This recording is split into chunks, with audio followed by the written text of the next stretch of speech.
Hello buddies, welcome back to Ponniyin Selvan audiobook. Let's continue the story from the previous episode. You don't need to be a clairvoyant to figure out an obvious truth like that. All are going to Kadambur tonight. Really? Yes, I'm surprised that you don't know. This elephant, palanquin, horses and the paraphernalia belong to the Kadambur palace. They have come here to receive the senior Parvetarayar and take him to Kadambur. Vandiyadevan was lost in thought.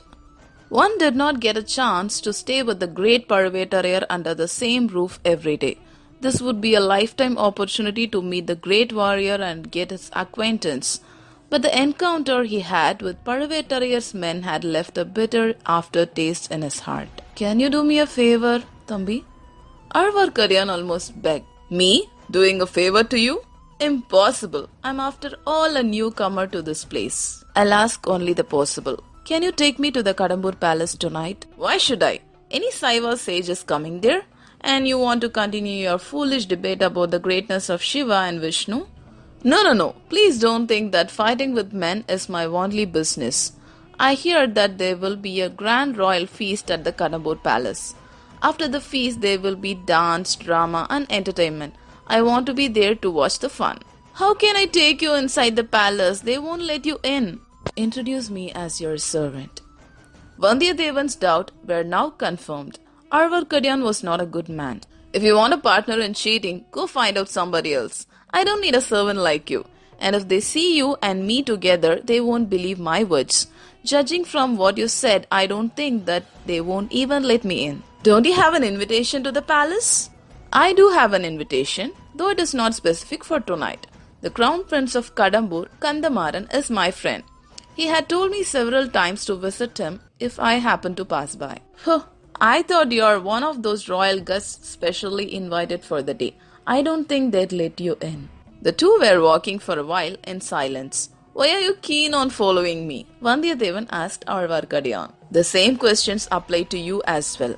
Why are you following me like a shadow? Now that you have got your horse back, why don't you go your way? Arvarkaryan Nambi, I don't know the way. That's the problem. Are you by any chance going to Kadambur? No, you refuse to take me there. I'm going to the Vishnu temple. You mean Veeranarayana Perumal temple? Yes, I also want to go to the temple. I thought you won't come to a Vishnu temple. Do you know that there is a priest called Iswaramurthy who is serving the Lord here? He's a great soul. Yes, I have heard of him. The place looks crowded. Is this a special day for Vaishnavites? Yes, it is. Today is Andal's birthday, the lady saint who married the Lord himself, one among the 12 Arvas. Added to that, 18th of Adi, the Tamil month, is also a festival here. That's a reason for the crowd. The two had now reached the outer gates of the huge Vishnu temple. Parantaka Choran I was the grandson of Vijayalaya Choran. He conquered Madurai and Sri Lanka, and the title, The Lion Who Vanquished Madurai and Lanka, was conferred on him. He was the one who laid the foundation for the mighty Chora Empire. He built a golden roof for the famous Nataraja temple at Chidambaram.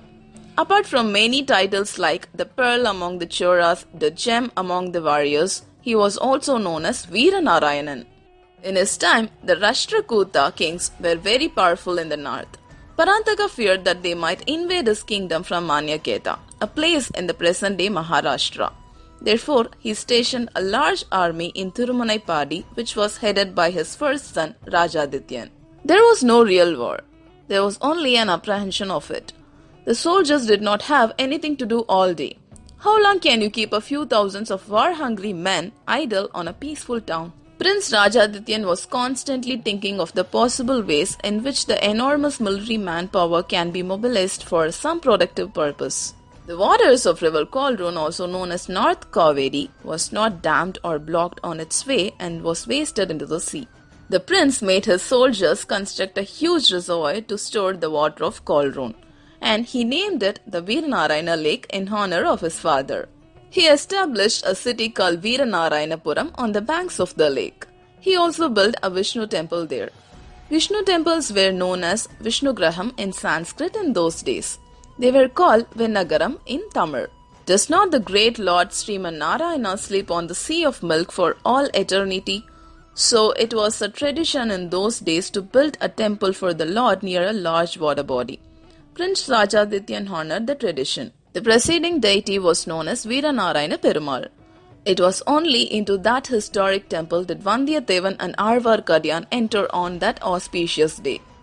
As soon as they reached the Sanctum Sanctorum, Arvarkadiyan started to sing some of the compositions of Andal. And then he sang from Nammalvar's Thiruvaimozhi. Okay buddies, let me take some break. Stay tuned for the next episode and thanks for listening.